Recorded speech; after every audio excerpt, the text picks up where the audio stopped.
तर मित्रांनो, पावसात भिजत एप्रिल मे 99 बघायला गेलो. निसर्गाची किमया हो, दुसरं काय.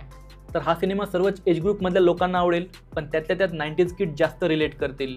प्री इंटरनेट इराची शेवटची जनरेशन म्हणजे 90s किड, ज्यांनी आपलं बालपण मैदानी खेळ, मित्रांसोबत गप्पा आणि उन्हाळ्याच्या सुट्टीतील मजा मस्ती, जे दिवस पुन्हा परत येऊ शकत नाही, त्याला रोहन मापुसकर यांनी सिनेमाच्या माध्यमातून परत आणलंय.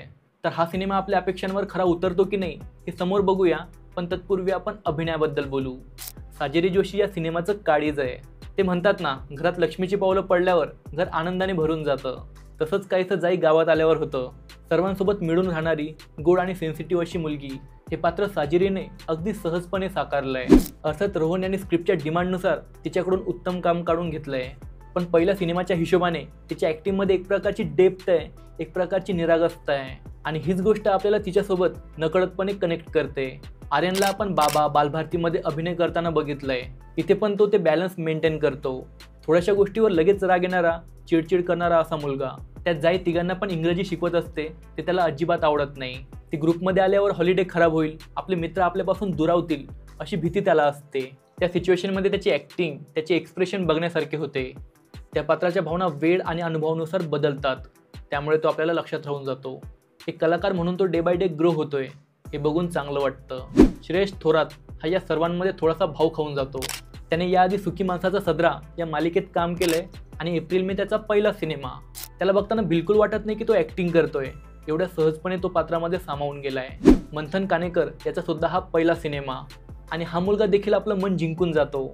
मैत्रीला तडा न जाऊ देणारा, मित्रांच्या भावना समजणारा, वेळेप्रसंगी त्यांचं काही चुकलंच तर ते निदर्शनात आणून देणारा, असं सिद्धेश नावाचं पात्र त्याने खूप सुंदररित्या वठवलंय. भटीन काकू हे पात्र राजश्री पोद्दार यांनी साकारलंय, आणि ते आपल्या काळजामध्ये घर केल्याशिवाय राहत नाही.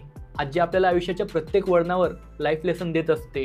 चांगल्या वाईट गोष्टींची पारख त्यांच्या एवढं कुणीच करू शकत नाही. ते पात्र आपल्याला बऱ्याच गोष्टी शिकवतं आणि वेळ आल्यावर डोळे पाणावतं सुद्धा. बाकी रविराज कांदे, सौमित्र पोटे आणि बाकी सर्व कलाकारांनी आपलं काम चोखपणे पार पाडलंय. दिग्दर्शनाबद्दल बोलायचं झालं तर रोहन मापुसकर यांनी आपल्याला बालपणीच्या दिवसात परत नेत ती नॉस्टॉल्जिया फिलिंग देण्यामध्ये कुठलीही कसर बाकी ठेवली नाही. ॲज अ कास्टिंग डायरेक्टर म्हणून त्यांनी बरेच मराठी आणि हिंदी सिनेमे केले.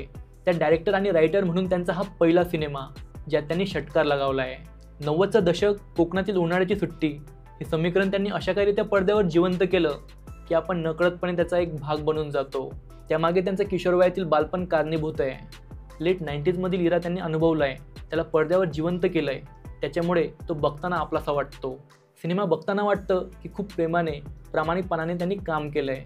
आशा करतो अशा प्रकारचे अजून कॉन्टेंट आपल्याला त्यांच्याकडून लवकरच बघायला मिळतील. त्याचं लिखाण खूप मॅजिकल आहे, आय मीन जेन्युइनली खूप जबरदस्त आहे. त्या एज ग्रुपमधील मुलांसोबत, तिथल्या लोकांसोबत कनेक्टेड फील करण्यासाठी आपल्याला त्यांच्या कुठल्याही प्रकारच्या ओरिजिनची गरज पडत नाही. सुरुवातीच्या 10 मिनिटातच आपण कथेचा एक भाग बनून जातो. तर ती या लिखाणाची ताकद आहे. सिनेमा आपल्याला फक्त बालपणातील मज्जा मस्ती दाखवत नाही, तर व्यक्तींचा आदर करायला शिकवतो. हसणं जे आजकाल आपण विसरत चाललोय, ते आपल्या चेहऱ्यावर पुन्हा एकदा आणतं. शिक्षणाचं महत्त्व पटवून सांगतं. त्या वयामध्ये एखाद्या व्यक्तीबद्दल आकर्षण वाटणं साहजिक आहे. त्याला ते जास्त स्ट्रेच न करता खूप उत्तमरित्या हाताळतात आणि त्याला एक परफेक्ट एंडसुद्धा देतात.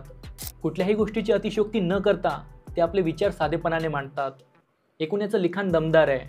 पटकथेबद्दल बोलायचं झालं तर हा सिनेमा 129 मिनिटांचा आहे, ज्यात लिखाण आणि अभिनयामुळे वेळ कसा निघून जातो समजतच नाही.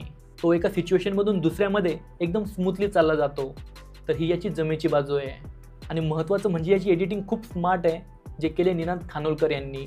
आपल्यामध्ये चाइल्डहुड इमोशन फील करवण्यात ते यशस्वी होतात. सिनेमा बघताना आपल्या मनामध्ये खूप सारे इमोशन जनरेट होतात. आपण हसतो, रडतो, कथानकासोबत जे जुळून जातो, त्यामागे एडिटरने खूप मेहनत केली आहे. सीनमधील एका शब्दामुळे ज्या माइंडसेटने तो लिहिला गेला आहे ते पूर्णपणे बदलू शकतं, तर तो व्यक्ती ते होऊ देत नाही. एडिटरचं काम आपल्याला दिसत नाही, पण त्याची मेहनत कथेमधील तो फ्लो मेंटेन ठेवते. त्याची सिनेमॅटोग्राफी टॉप नॉच आहे, जी आपल्याला एपिक सिनेमॅटिक एक्सपिरियन्स करवण्यात कुठेच कमी पडत नाही. त्यात रायगडमधील गाव, तिथला परिसर, तिथली लोकं, तिथला समुद्र किनारा, हे सर्व काय बघून असं वाटतं की यार तिथंच राहायला चाललं जावं. मन जाई हे सोनू निगमच्या आवाजातील गाणं मला पर्सनली खूप आवडलं. ते कथेच्या फ्लोमध्ये बघणं एक सुखद अनुभव होता. बॅकग्राऊंड स्कोअर पण आपल्याला कुठेच डिसअपॉइंट करत नाही.